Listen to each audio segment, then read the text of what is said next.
Dear students, आप सभी का मेरे चैनल में स्वागत है। मैं डॉक्टर अंजू ओझा आज आपको हिमनद के कार्य तथा हिमानीकृत स्थलाकृति के भाग द्वितीय के बारे में बताने जा रही हूँ। इसके पूर्व के वीडियो में हमने इसके भाग प्रथम के बारे में अध्ययन किया था, जिसमें हमने हिमनद किसे कहते हैं, हिमरेखा किसे कहते हैं, हिमनद के कौन कौन से प्रकार हैं और हिमनदों की गति जो होती है वो किस तरीके से होती है, इसके बारे में अध्ययन किया था।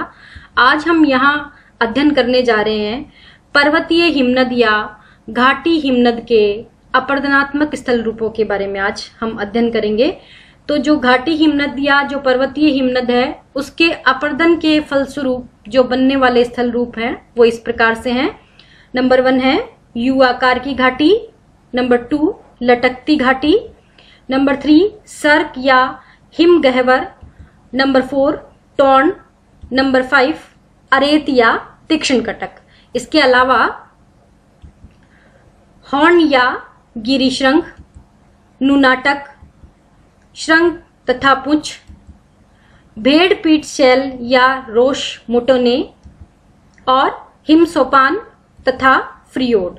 तो ये जो जितनी भी स्थलाकृतियों के हमने नाम इन दोनों स्लाइड्स पे देखे हैं, ये सारी स्थलाकृतियां जो है हिमानी के अपरदन के द्वारा निर्मित स्थलाकृतियां हैं। अब हम बात कर रहे हैं यू आकार की घाटी या यू शेप्ड वैली के बारे में। इनके किनारे खड़े ढाल वाले होते हैं और तली एकदम सपाट और चौरस होती है। तो यू आकार की जो घाटी होती है उसके किनारे खड़े ढाल वाले होंगे और जो तली होगी वो सपाट और चौरस होगी। हिमनदों की घाटियां अंग्रेजी यू अक्षर से मिलती जुलती है, इसी आधार पर इन्हें यू आकार की घाटी कहते हैं। तो हिमनद की जो घाटियां हैं उनकी जो शेप है वो अंग्रेजी का जो यू अक्षर है उससे मिलता जुलता होता है, इसलिए इन घाटियों को यू आकार की घाटी कहा जाता है। यहां हम इस स्लाइड पे देख रहे हैं यू आकार की घाटी को दिखाया गया है फोटो के माध्यम से। यहां ये देख रहे हैं कि ये भी यू शेप जैसी आकृति हमें लग रही है, यानी ये यू शेप्ड वैली है। और इधर भी इस फोटो में हम देख रहे हैं ये यू आकार की घाटी हमें फोटो के माध्यम से दिखाई गई है। इसके अलावा इस फोटो में भी आप देखेंगे कि ये यू शेप बन रही है, तो ये हमें यू आकार की घाटी दिखाई दे रही है कि यू आकार की घाटी जो है किस शेप में बनती है। अब हम बात कर रहे हैं लटकती घाटी के बारे में। तो जब हिमनद की मुख्य घाटी के तल से उसमें मिलने वाली सहायक घाटियों के तल अधिक ऊंचे होते हैं तो सहायक घाटियां जो होती है वो मुख्य घाटी पर लटकती हुई प्रतीत होती है। यानी हम ऐसे कह सकते हैं कि लटकती घाटी जो होती है वो एक प्रकार की सहायक घाटी होती है। जो मुख्य घाटी यू आकार की घाटी होती है उस पर वो लटकती हुई रहती है या लटकती हुई हमें दिखाई देती है। इसी कारण से इन्हें लटकती घाटियां, निलंबित घाटियां या बहिर्लंबी घाटियां भी कहते हैं। तो ये इनके अलग अलग नाम है। इनको लटकती घाटियों के नाम से भी जाना जाता है, इन्हें निलंबित घाटियों के नाम से भी जाना जाता है और इन्हें बहिर्लंबी घाटियों के नाम से भी जाना जाता है। हिम के पिघल जाने पर जब इन लटकती घाटियों से जल निचली घाटी में गिरता है तो वहां पर प्रपात का निर्माण होता है। तो जब बर्फ पिघलेगी, पिघलने के कारण जब इन लटकती घाटियों में जल आ जाएगा और वहां से जल नीचे की साइड में गिरता है तो वहां पर जल प्रपात का निर्माण हो जाता है। इस कारण लटकती घाटी को प्रपाती घाटियां भी कहा जाता है। तो जो प्रपाती घाटियां हैं वो भी लटकती घाटियों को ही कहा जाता है। तो इस प्रकार से इनके कई नाम हो गए, लटकती घाटियां, निलंबित घाटियां, बहिर्लंबी घाटियां और प्रपाती घाटियां भी इनको कहा जाता है। यहाँ हम देख रहे हैं इस फोटो में ये हैंगिंग वैली को दर्शाया गया है, ये लटकती घाटी के बारे में भी बताया गया है। A hanging valley is a valley which leads into another valley. It is distinct as where the smaller valley reaches the main valley, where there is an overhanging ledge at a steep side wall. The overhanging valley may produce quite dramatic waterfall. यानी इसके द्वारा जो है एक प्रकार के waterfall या जलप्रपात का भी निर्माण होता है। यहाँ हम देख रहे हैं हैंगिंग वैली को दर्शाया गया है फोटो के माध्यम से। यहाँ देख रहे हैं इसका प्रोफाइल व्यू दिखाया गया है हैंगिंग वैली का इस फोटो में। अब हम बात कर रहे हैं सर्क या हिमगह्वर के बारे में कि सर्क या कौरी किसे कहा जाता है।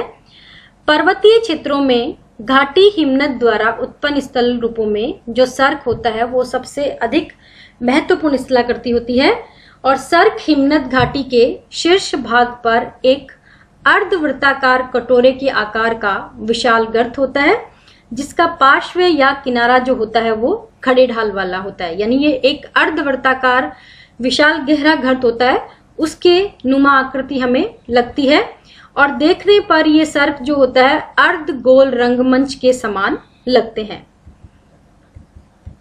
इसके अलावा जो सर्क का आकार होता है वो गहरी सीट वाली आराम कुर्सी से मिलता जुलता है। तो हमारे जो गहरी सीट वाली आराम चेयर होती है उस आराम चेयर से ये इसकी आकृति मिलती जुलती होती है। और जो सर्क होते हैं वो प्राय हिम से भरे रहते हैं, इसी कारण इन्हें हिमगह्वर, हिमागार या हिमगर्त भी कहा जाता है। तो बहुत से कंपटीशन एग्जाम में ये पूछा गया है हिमगह्वर, हिमागार या हिमगर्त क्या है। तो सर्क जो होते हैं उनको इसलिए इस नाम से जाना जाता है क्योंकि वो हमेशा हिम से भरे हुए गर्त होते हैं। परंतु यह आवश्यक नहीं है कि सर्क सदैव हिम से भरे रहें। हिम के पिघल जाने से ये खुले गर्त के रूप में होते हैं जिनमें कभी कभी जल भर जाने से झील का निर्माण भी हो जाता है। तो ये आवश्यक नहीं है कि सारे जो सर्क हैं वो उनमें वो बर्फ से भरे हुए गर्त ही हो, लेकिन यदि टेम्परेचर अधिक होगा उस एरिया में तो जो बर्फ है वो पानी में कन्वर्ट हो जाएगी, पिघल जाएगी। पिघलने के कारण वहां पर एक झील का निर्माण हो जाता है, तो वो झीलों के रूप में हमें दिखाई देते हैं। सर्क को विभिन्न स्थानों पर अलग अलग नाम से जाना जाता है। कोरी या कार इसको कहते हैं जर्मन में, क्वम कहते हैं वेल्स में, इसको क्वम के नाम से जाना जाता है। तो ये जो इसके विभिन्न नाम है उसके बारे में भी बहुत सारे एग्जाम्स में पूछा जाता है। अब हम इस स्लाइड पे देख रहे हैं सर्क या कोरी को फोटो के माध्यम से दिखाने का प्रयास किया गया। ये डायग्राम है, यहाँ हम देख रहे हैं ये सर्क को दिखाया गया है, ये किस तरह से गहरी आराम कुर्सी नुमा संरचना होती है। यहाँ भी हम देख पा रहे हैं कि ये जो सर्क है इसको दिखाया गया है। इसके अलावा यहाँ पर हॉर्न, अरेत, मीडियल मोरेन और मेन ग्लेशियर को भी दिखाया गया है। यहाँ हम देख रहे हैं सर्क या कोरी को दिखाया गया है एक डायग्राम के माध्यम से, जिसमें ये बताया गया है ये गहरा एक आराम चेयर जैसा गर्त होता है। इसमें यहाँ ये जो है ग्लेशियल आइस को दिखाया गया है, यानी बर्फ को दिखाया गया है। यहाँ मोरेन्स बनते हैं, ये इसकी हेड वॉल है। ये जो जोन है वो जोन ऑफ प्लकिंग कहलाता है। ये यहाँ पर यदि टेम्परेचर अधिक होगा तो ये जब यहाँ का जो ग्लेशियर है या जो आइस है वो मेल्ट हो जाएगी तो ये लेक में कन्वर्ट हो जाता है और ये जोन ऑफ एब्लेशन के बारे में यहाँ दिखाया गया है। अब हम बात कर रहे हैं फॉर्मेशन ऑफ सर्क के बारे में। यहाँ इस डायग्राम में ये दिखाया गया है कि ये स्टीप बैक वॉल है, यहाँ ये बर्गशुंड बना है।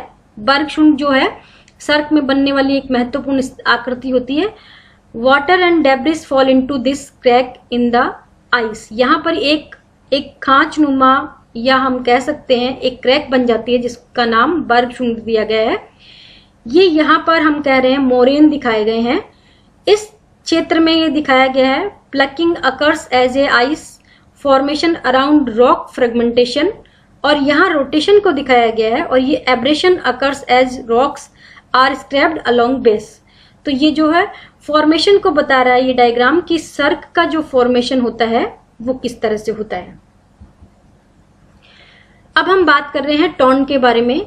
तो सर्क की बेसिन में अधिक हिम के दबाव तथा हिम की अधिक गहराई के कारण चट्टानी तली में अपरदन द्वारा गड्ढे बन जाते हैं। तो अपरदन के कारण उसमें गड्ढे बन जाते हैं और इस तरह सर्क की बेसिन में एक शैल बेसिन यानी रॉक बेसिन का उसमें निर्माण हो जाता है। और जब हिम पिघलकर अदृश्य हो जाती है तो इस शैल बेसिन में जल भर जाता है जिसमें एक छोटी झील का निर्माण हो जाता है। तो इस झील को हम कहेंगे सर्क झील या टॉर्न कहेंगे। तो जब उस बेसिन में छोटी झील का निर्माण हो जाता है तो उसको कहते हैं सर्क झील या टॉर्न कहा जाता है। यहाँ हम देख रहे हैं टॉर्न को दिखाया गया है फोटो के माध्यम से कि यहाँ ये टॉर्न हमें दिखाई दे रही है। इस तरह से ही इस बेसिन में जब जल भर जाता है तो वो टॉन कहलाता है। और यहाँ भी हम देख रहे हैं ये सर्क और इसके बेसिन में ये टॉन बन गया है, यहाँ ये टॉन बना है। इसके अलावा ये हैंगिंग वैली को दिखाया गया है, ये अरेत को दिखा रहा है और यहाँ हॉर्न को दिखाया गया है। ये यू शेप्ड ट्रंक्ड वैली है। तो इस तरह से इस डायग्राम में टॉन को दिखाने का प्रयास किया गया है। अब हम बात कर रहे हैं अरेत या तीक्ष्ण कटक के बारे में। तो पर्वतीय भागों में जब किसी पहाड़ी के दोनों ओर अर्धवृत्ताकार गर्त, जिसको हम कह रहे हैं सर्क, एक दूसरे की ओर सरकने लगते हैं, तो सर्क दोनों साइड में बनेंगे और वो पीछे की तरफ अपर्दन के कारण सरकने लगते हैं, तो उनके मध्य का भाग अपर्दित होकर के नुकीला होने लगता है और धीरे धीरे पूर्ण विकसित चोटी का निर्माण हो जाता है, जिसका ऊपरी भाग जो होता है वो अत्यधिक नुकीला होता है और इसका आकार हम देख सकते हैं, जैसे हम कंघी काम में लेते हैं उसके दांतों के समान होता है। और इस तरह से जो नुकीले तीक्ष्ण कटक बनते हैं उसको अरेत या अरेटी भी कहते हैं। तो यहाँ हम देख रहे हैं अरेत को दिखाने का प्रयास किया गया है फोटो के माध्यम से। ये हम देख रहे हैं ये नुकीला भाग जो है वो अरेत कहलाता है। यहाँ इसमें भी हम देख रहे हैं ये अरेत, ये जो किनारे हैं वो अरेत बन गए हैं और ये पिरामिडल जो पीक है उसको दिखाया गया है। यहाँ हम देख रहे हैं अरेत को इस फोटो में दिखाने का प्रयास किया गया है कि ये जो नुकीला भाग है वो कहलाता है अरेत और ये पीक को दर्शा रहा है। यहाँ ये कोरी का निर्माण हुआ है और यहाँ ये टॉन या जो लेक है उसका निर्माण इस जगह पे हुआ है। तो इस फोटो में विस्तृत रूप से दिखाने का प्रयास किया गया है कि अरेत किस तरह से बनते हैं। अब हम बात कर रहे हैं हॉर्न या गिरिशृंग के बारे में। तो जब किसी पहाड़ी के पार्श्वों पर कई सर्क बन जाते हैं, तो पिछली शिलाकृति में हमने पढ़ा कि 2 सर्क बनेंगे जो पीछे की तरफ सरकने लगते हैं और यहाँ हॉर्न बनने के लिए आवश्यक है पहाड़ी के जो पार्श्व होते हैं उस पर बहुत सारे सर्क बन जाते हैं, तो वो लगातार निरंतर अपघर्षण द्वारा पीछे की तरफ फट जाते हैं और उनके मिल जाने से एक पिरामिड के आकार की चोटी का निर्माण हो जाता है। इस तरह की जो नुकीली चोटी होती है उसको हॉर्न या गिरिशृंग कहते हैं। तो हॉर्न या गिरिशृंग बनने के लिए आवश्यक है कि पहाड़ी के चारों पार्श्व या कई सारे जो पार्श्व होते हैं वहां पर कई सारे सर्क बन जाते हैं और सारे सर्क अपघर्षण की क्रिया के द्वारा पीछे हटने लगते हैं और पिरामिड के आकार की एक चोटी का निर्माण हो जाता है। इस तरह से जो नुकीली चोटी होती है उसी को हॉर्न या गिरिशृंग कहते हैं। स्विट्जरलैंड में आल्प्स पर्वत पर स्थित मैटरहॉर्न इसका प्रमुख उदाहरण है। तो इसका मैटरहॉर्न जो है इसके बारे में पूछा गया है ये किसका उदाहरण है और कहाँ स्थित है। तो स्विट्जरलैंड में आल्प्स पर्वत पर यह स्थित है मैटरहॉर्न, इसका गिरिशृंग या हॉर्न का प्रमुख उदाहरण है। जब एक पहाड़ी के दोनों ओर सर्क विकसित होकर मिल जाते हैं और एक गड्ढा बन जाता है तो इस तरह के मार्ग को कॉल या हिमानी दर्रा भी कहते हैं। तो जब दोनों सर्क विकसित होकर पीछे की तरफ मिल जाएं और गड्ढे नुमा आकृति बन जाए तो उसको कॉल कहेंगे और चोटी नुमा आकृति बन जाए तो उसको हॉर्न या गिरिशृंग कहेंगे। यहाँ हम देख रहे हैं हॉर्न को दिखाने का प्रयास किया गया है फोटो के माध्यम से कि ये जो आकृति है वो हॉर्न कहला रही है। यहाँ हम देख रहे हैं ये अरेत है, ये सर्क ग्लेशियर है, ये मोरेन्स बने हुए मिडिल मोरेन, आइस डैम्ड ये लेक है, लेटरल मोरेन यहाँ बने हुए हैं। इस फोटो में भी हम देख रहे हैं यहाँ हॉर्न को दिखाने का प्रयास किया गया है और मोरेन और ये lateral moraine, middle moraine, valley glaciers, cirque glaciers, इन सबको इस फोटो में दिखाने का प्रयास किया गया है। अब हम बात कर रहे हैं लोकेशन ऑफ मैटरहॉर्न की। इस मानचित्र में जो है मैटरहॉर्न की लोकेशन को दिखाने का प्रयास किया गया है। यहाँ दूसरी साइड के इसमें भी जो है इसकी लोकेशन को दिखाने का प्रयास किया गया है मानचित्र के माध्यम से। यहाँ पर हम देख पा रहे हैं कि मैटरहॉर्न पीक को दिखाया गया है फोटो के माध्यम से। ये फोटो भी मैटरहॉर्न पीक को दिखा रही है और ये दूसरी फोटो भी मैटरहॉर्न पीक को दर्शा रही है। अब हम बात कर रहे हैं नूनाटक के बारे में। तो विस्तृत हिम क्षेत्र या हिम नदों के बीच में, यानी बहुत बड़ा विस्तृत हिम क्षेत्र हो या हिमनद हो, उनके बीच में ऊंचे उठे टीले जो कि चारों तरफ से हिम से घिरे होते हैं उनको नुनाटक कहा जाता है। तो विस्तृत हिम क्षेत्र में जो टीलेनुमा संरचना होती है वो कहलाती है नुनाटक। नुनाटक हिम क्षेत्र या हिमनद की विशाल हिमराशि के बीच में बिखरे हुए द्वीप के समान लगते हैं। इसी कारण से नुनाटक को हिमांतर द्वीप भी कहा जाता है। तो नुनाटक जो है उनको हिमांतर द्वीप भी कहा जाता है, क्योंकि वो हिमनद की विशाल हिमराशि के बीच में ऐसे फील होते हैं जैसे कि कोई द्वीप लगता हो, इसलिए इनको हिमांतर द्वीप के नाम से भी जाना जाता है। यहाँ हम देख रहे हैं नुनाटक को फोटो के माध्यम से दिखाने का प्रयास किया गया है। यहाँ हम देख रहे हैं ये विशाल हिम क्षेत्र है, बीच में ये टीलेनुमा संरचना है, ये नुनाटक कहलाती है, जो चारों तरफ से हिम से घिरी हुई है। यहाँ भी हम देख रहे हैं ये बीच में टीलेनुमा आकृति है और ये चारों तरफ से हिम से घिरा हुआ क्षेत्र है जो नुनाटक कहलाता है। अब हम बात कर रहे हैं श्रृंग तथा पुच्छ के बारे में, क्रेग एंड टेल के बारे में। तो जब किसी हिम प्रभावित स्थल भाग में बेसाल्ट या ज्वालामुखी प्लग ऊपर गांठ के रूप में निकला रहता है, तो जिस ओर से हिमनद आता है उस ओर प्लग या बेसाल्ट के उठे भाग पर स्थित मुलायम मिट्टी का हिमनद द्वारा अपर्दन हो जाता है और ढाल उबड़ खाबड़ तथा खड़ा हो जाता है। तो इस तरह से जो ये आकृति है वो बनती है। इसमें क्या होता है कि जिस ओर से हिमनद आता है उस ओर प्लग या बेसाल्ट के उठे हुए भाग पर मुलायम मिट्टी जो होती है उसका हिमनद के द्वारा अपर्दन होता है और ढाल जो होता है वो उबड़ खाबड़ बन जाता है। ढाल से होकर जब हिमनद बेसाल्ट से उठे भाग या प्लग को पार करके जब दूसरी साइड में उतरने लगता है तो प्लग के साथ संलग्न दूसरी ओर मुलायम शैल पर कम अपर्दन करता है, क्योंकि हिमनद द्वारा यहाँ पर जो शैल होती है उसको संरक्षण प्राप्त हो जाता है।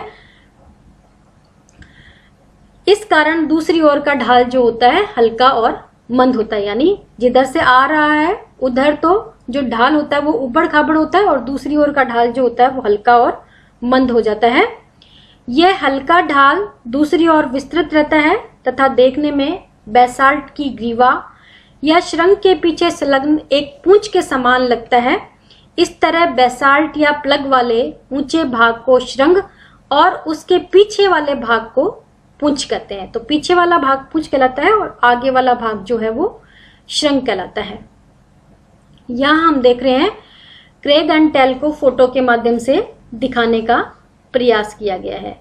यहाँ हम देख रहे हैं ये कैस्टल रॉक है, ये डायरेक्शन ऑफ आइस फ्लो है और ये सॉफ्टर लाइमस्टोन है।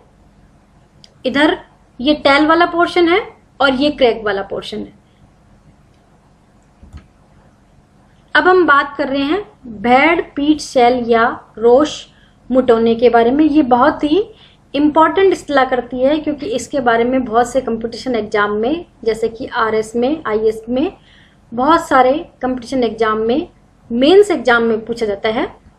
तो हिमानीकृत क्षेत्रों में कुछ ऐसी हिम अपर्दित शिलाएं होती हैं जो दूर से देखने पर ऐसे प्रतीत होती है मानो कोई कोमल ऊन वाली भेड़ जो है बैठी हो, यानी बैठी भेड़ की पीठ के नुमा आकृति ये दिखाई देती है, इसलिए इसको कहते हैं भेड़ पीठ शैल या रोश मुटेने। सन 1804 ईस्वी में डी सॉसर महोदय ने इस प्रकार के टीलों को रोश मुटोने नाम दिया। तो ये बहुत सारे कंपटीशन एग्जाम में पूछा गया है कि जो भेड़ पीठ शैल है उसका नाम जो है वो किसने दिया। तो 1804 ईस्वी में डी सॉसर महोदय ने इसका नामकरण किया। यहाँ हम देख रहे हैं भेड़ पीठ शैल या रोश मुटेने को दिखाया गया। शीप बैक और शीप रॉक भी इसको कहते हैं। ये आकृति ऐसे लग रही है जैसे बैठी हुई भेड़ हो। Large rock knob that resemble as a grazing sheep. यहाँ इस फोटो में भी ये रोश मुटेने को दर्शाने का प्रयास किया गया है कि ये इस तरह की आकृति होती है। इसमें जो आइस की डायरेक्शन होती है वो इस तरह से होती है। यहाँ ये देख रहे हैं आकृति हमें फोटो के माध्यम से देख पा रहे हैं। फोटो के माध्यम से इन आकृतियों को दिखाने का प्रयास किया गया है। अब हम बात कर रहे हैं हिम सोपान के बारे में। तो घाटी हिमनद के अपर्दन द्वारा उत्पन्न स्थल रूपों में सर्क के बाद जो सबसे अधिक आकर्षित होता है, यानी सर्क सबसे इंपॉर्टेंट है और उसके बाद का जो आश्चर्यचकित करने वाला स्थल रूप है वो हिम सोपान है। इनके वृद्धाकार यानी बहुत बड़ा आकार होता है इनका रूप के कारण इन सोपानों को दैत्याकार सोपान भी कहते हैं, यानी इनके बड़े आकार के कारण इनको दैत्याकार सोपान भी कहा जाता है। हिम सोपानों के पास क्लिफ के पास सिरे जो होते हैं वो गहरे होते हैं और हिम के पिघल जाने पर इन गर्तों में जल भर जाता है तथा छोटी छोटी झीलों का भी निर्माण हो जाता है और इन झीलों को कहते हैं पैटरनोस्टर झील। तो पैटरनोस्टर झील के बारे में बहुत सारे एग्जाम्स में पूछा जाता है कि पैटरनोस्टर झील जो होती है वो किस तरह की झील होती है और कहाँ इनका निर्माण होता है। यहाँ हम देख रहे हैं ग्लेशियल स्टेरवे को दर्शाया गया है फोटो के माध्यम से कि किस तरह से ये सोपान नुमा आकृतियां जो है वो बनती हुई चली जाती है। अब हम यहाँ इस फोटो पे देख रहे हैं पैटरनोस्टर झील, जो कि ये लगातार जो झीलें होती है वो क्रम से बनती है। जैसे यहाँ ये 1 नंबर झील है, ये 2 नंबर उसके आगे की, फिर ये नेक्स्ट झील है, तो ये लगातार क्रम में बनती हुई झीलें होती हैं, इसलिए इनको पैटरनोस्टर लेक्स कहते हैं। अब हम बात कर रहे हैं फ्रियोड के बारे में।